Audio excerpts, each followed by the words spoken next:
सभी भाई बहनों को जय मसीह की। खाली कब्र यूहन्ना अध्याय 20। सप्ताह के पहले दिन मरियम मगदलिनी भोर को अंधेरा रहते ही कब्र पर आई और पत्थर को कब्र से हटा हुआ देखा।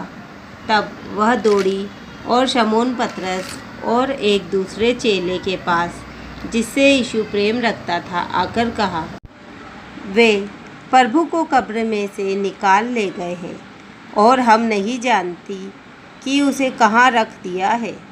तब पतरस और वह दूसरा चेला निकलकर कब्र की ओर चले।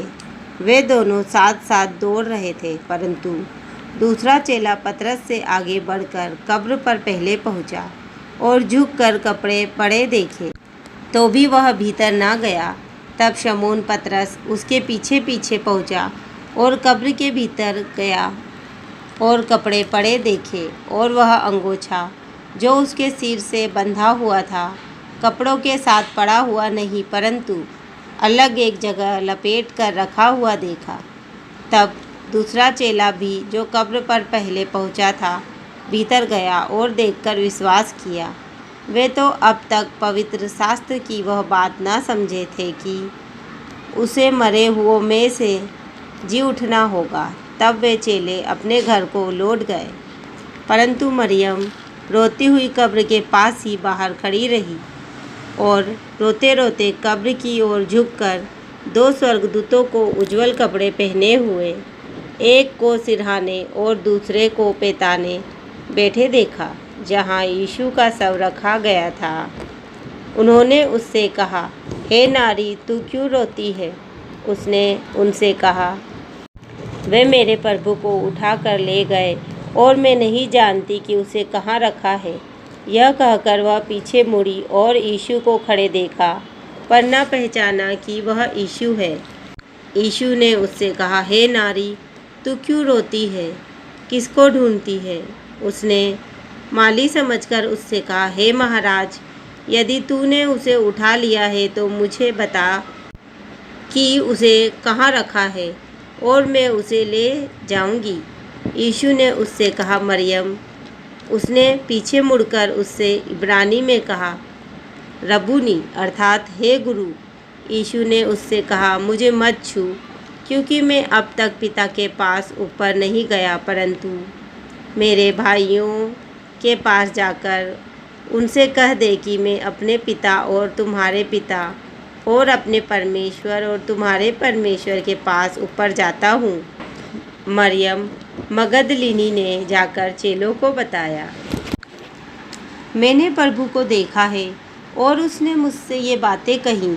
उसी दिन, जो सप्ताह का पहला दिन था, संध्या के समय, जब वहाँ के द्वार जहाँ चेले थे यहूदियों के डर के मारे बंद थे, तब यीशु आया और उनके बीच में खड़ा होकर उनसे कहा, तुम्हें शांति मिले। और यह कहकर उसने अपना हाथ और अपना पंजर उनको दिखाए। तब चेले प्रभु को देखकर आनंदित हुए। यीशु ने फिर उनसे कहा, तुम्हें शांति मिले। जैसे पिता ने मुझे भेजा है, वैसे ही मैं भी तुम्हें भेजता हूँ। यह कहकर उसने उन पर फूंका और उनसे कहा, पवित्र आत्मा लो। जिनके पाप तुम क्षमा करो, वे उनके लिए क्षमा किए गए हैं। जिनके तुम रखो, वे रखे गए हैं। परंतु 12 में से एक, अर्थात थोमा, जो दिदुमुस कहलाता है, जब यीशु आया तो उसके साथ न था।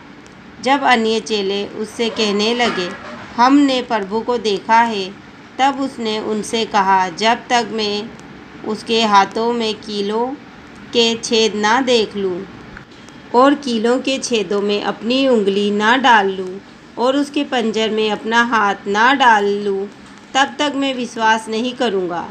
8 दिन के बाद उसके चेले फिर घर के भीतर थे और थोमा उनके साथ था और द्वार बंद थे। तब यीशु आया और उनके बीच में खड़े होकर कहा, तुम्हें शांति मिले। तब उसने थोमा से कहा, अपनी उंगली यहाँ लाकर मेरे हाथों को देख और अपना हाथ लाकर मेरे पंजर में डाल और अविश्वासी नहीं परंतु विश्वासी हो। यह सुन थोमा ने उत्तर दिया, हे मेरे प्रभु, हे मेरे प्रभु। यीशु ने उससे कहा, तूने मुझे देखा है क्या, इसलिए विश्वास किया है? धन्य वे हैं जिन्होंने बिना देखे विश्वास किया।